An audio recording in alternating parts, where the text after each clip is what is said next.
मैं बूंदी, राजस्थान की छोटी काशी और बावड़ियों का शहर कहे जाने वाला बूंदी शहर बोल रहा हूं, जो आज मेरी कुलदेवी आशापुरा और बिजासन माता के आशीर्वाद से मेरी जवानी और मेरे बालपन से भी अधिक शक्ति, भक्ति और बलिदान के साथ आज भी ज्यों का त्यों खड़ा हूं। मैं मेरे बूंदी शहर की पूरी आत्मकथा के साथ आपके सामने विद्यमान हूं। मेरे इतिहास के बारे में जानने आए दर्शकों, मैं आपको बता दूं कि मैं राजस्थान की हाड़ौती क्षेत्र से आता हूं। मेरे यहाँ की चित्रशैलियां, खंभों की छतरियां, बावड़ियां और किलों से सुसज्जित मेरे हरे भरे जंगल से आपको मोहित कर दूंगा। मैं आपको अपने इतिहास और ऐतिहासिक घटनाओं से भी अवगत कराऊंगा। श्रापित किले की कहानी भी बताऊंगा, जिसमें एक राजा की भूल के कारण फांसी का आदेश सुना दिया गया था। राजस्थान के इतिहास में अपने राजपुताने के शासन की चर्चा तो हमेशा आपने सुनी ही होगी, लेकिन मीणा शासकों की कम ही व्याख्या की गई है। मैं बूंदी शहर इसलिए विशेष स्थान रखता हूं क्योंकि किसी समय मेरे यहां मीणा शासकों का शासन चलता था। बूंदा मीणा के शासन के बाद जेता मीणा जी का शासन हुआ, जिन्होंने मेरी परिधि में जैता सागर नाम की झील बनवाई थी।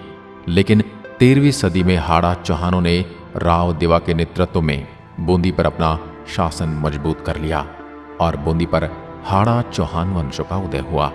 उस वक्त चौहानों की शासन शक्ति बहुत बड़ी थी। कोटा, बारा और झालावाड़ भी इसी शक्ति के अधीन हुआ करते थे। इसी वजह से मेरी पहचान और हाड़ाओं के अधीन रहने वाले सभी शासकीय प्रणाली को हाड़ौती नाम दिया गया। 15वीं सदी आते आते मेरा शासन चित्तौड़ के महाराणाओं के अधीन आ गया, लेकिन 16वीं सदी आते आते अकबर और मेरे शासकों के मध्य संधि हुई और उसके बाद मेरा ये प्रकृति की गोद में फलता फूलता शासन भी अकबर के साथ मुगलों के अधीन हो गया। मेरे ऊपर अकबर और इस्लामिक आक्रमण तो ना के बराबर ही हुए, लेकिन देश की अस्मिता को गिरवी रखने के कारण मैं उस समय और आज भी थोड़ी शर्म के मारे सर झुका देता हूं। बूंदी के राव का राज्य तो बूंदी तक ही सीमित था और यही शासन करते थे, लेकिन जरूरत पड़ने पर युद्ध में अकबर की सेनाओं के साथ मिलकर युद्ध भी किया करते थे। ये बताते हुए मुझे कष्ट होता है कि मेरे शासकों ने अकबर का साथ दिया। अकबर के बाद जब जहांगीर का शासन आया तो मेरी परिधि को चीर कर 2 फाड़ कर दिया गया और 2 हाड़ा भाइयों में बांट दिया गया।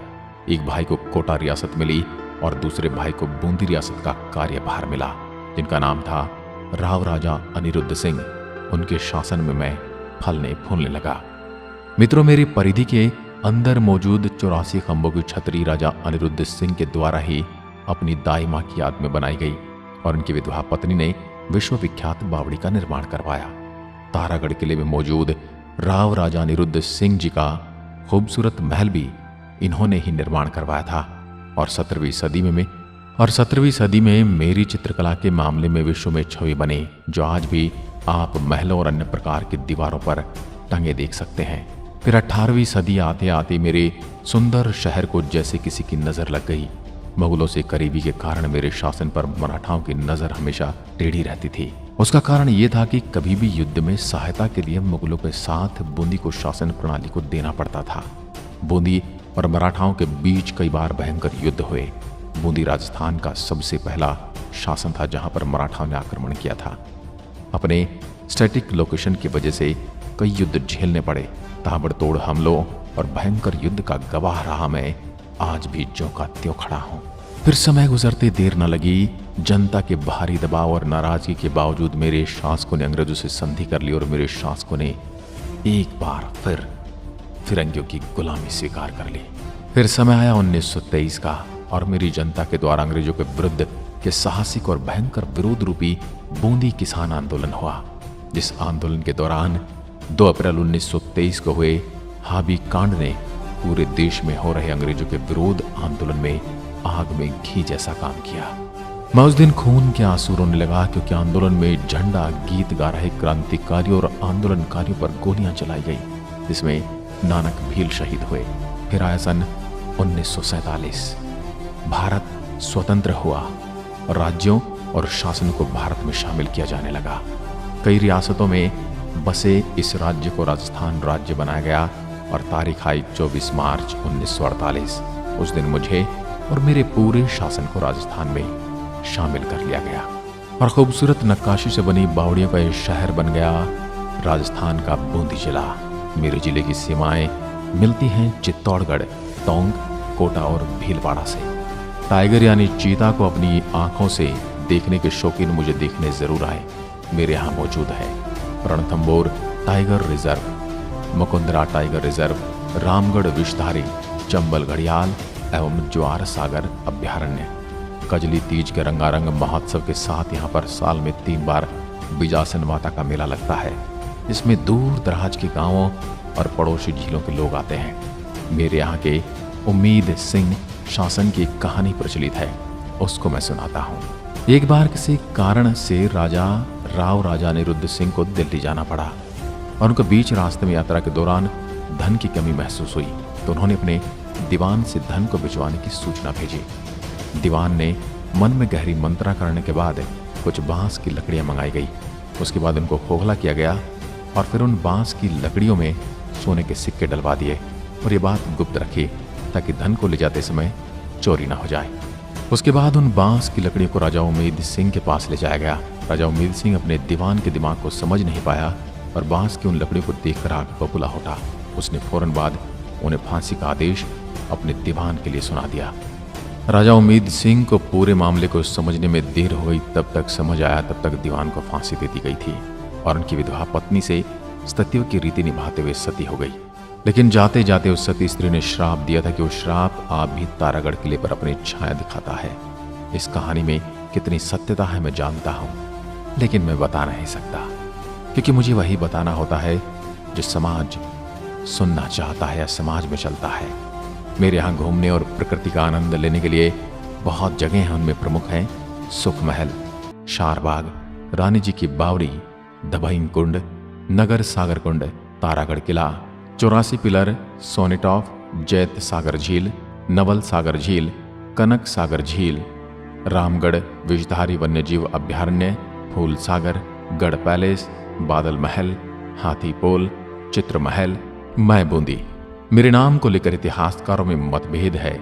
कुछ का कहना है कि मेरी स्थापना बूंदा मीणा ने की थी, इसलिए मेरा नाम बूंदी हुआ, और कुछ इतिहासकारों का यह भी कहना है कि बूंदी की स्थापना राव देवाहाड़ा ने की थी। बूंदा नाल के नाम पर उसका नाम बूंदी रखा गया। राजस्थान का नाम सुनते ही दिमाग में रेतीले टीले लाने वाले महानुभाव को मैं एक बार यहाँ जरूर बुलाना चाहूंगा। हिमालय जैसी सुंदरता, हरे भरे जंगलों और वन्य जीव से भरा मैं बूंदी जिला आपके स्वागत के लिए तैयार हूं और आपकी इस धारणा को भी बदलने के लिए तैयार हूं कि राजस्थान सिर्फ रेत के टीलों का राज्य है। 5776 वर्ग किलोमीटर में फैला मेरा क्षेत्र, उसमें से केवल वन्य क्षेत्र ही 1495.65 वर्ग किलोमीटर तक फैला हुआ है। मेरे अंदर की प्रमुख नदियां और तालाब, घोड़ा पछाड़ नदी मेरे यहाँ की एक झील से निकलकर सांगवाड़ा बूंदी में मांगली नदी में मिल जाती है। दुगारी झील के नाम से जाने जाने वाले नवल सागर नौलखा उम्मीद सिंह द्वारा निर्मित है। इसे कनक सागर भी कहते हैं। मेज नदी पर बने घोड़ा सिंचाई परियोजना में मैं परिपूर्ण हो जाता हूँ। 2011 की जनगणना के अनुसार मेरे पूरे जिले में लगभग 11 लाख से ज्यादा लोग बसते हैं। मैं अपनी कुछ विशेषताएं बताऊं तो सन 1822 में सती प्रथा पर पूर्णतः रोक लगाने वाला मैं पहला शासन था। राजस्थान राज्य की एकमात्र चीनी मिल 1965 में मेरे ही अंदर स्थापित की गई थी। मेरे यहाँ की चित्रशैली बड़ी मशहूर है। भित्ति चित्रों का स्वर्ग कहलाती है बूंदी। बूंदी चित्रशैली का प्रारंभ सुरजन सिंह हाड़ा से माना जाता है। बूंदी शैली में सर्वाधिक पशु पक्षियों का चित्रण हुआ, इसलिए इसे पक्षी शैली भी कहा जाता है। वर्षा में नाचता हुआ मोर इस शैली की प्रमुख विशेषता है। इस शैली में चित्र बनाने के लिए उम्मीद सिंह ने बूंदी में चित्रशाला की स्थापना की थी। बूंदी चित्रकला शैली के प्रमुख चित्रकार रामलाल, सुरजन और अहमद अली इत्यादि थे। जमीन के अंदर बसे स्वर्ग या राजमहल सा प्रतीत होने वाली रानी जी की बावड़ी के पास जाकर आपको ऐसा प्रतीत होगा मानो बावड़ियों और प्राचीन निर्माणों पर ध्यान न देते हुए हमेशा ताजमहल और लुटेरों और आक्रमणकारियों द्वारा बदलाव करके नामों को परिवर्तित करने वाले निर्माणों को ही अपना ध्यान केंद्रित किया है। और आज मुझे खुद अपनी परिधि में मौजूद इस बावड़ी की व्याख्या आपके सामने करनी पड़ती। न जाने कौन सा इतिहास मेरे वीरों को पढ़ाया गया है कि वो अपने इतिहास को छोड़कर एक लीपा पोती वाले इतिहास के पढ़ने में लगे हैं। बूंदी शहर की कलात्मक बावड़ियों एवं कुंडों में राव राजा अनिरुद्ध सिंह की विधवा रानी नाथावत द्वारा 1699 ईस्वी में निर्मित शहर के मध्य स्थित रानी जी की बावड़ी सिरमौर है। बावड़ी में ऊपर से नीचे की ओर जाते हुए करीब 150 सीढ़ियों के बाद जलकुंड आता है।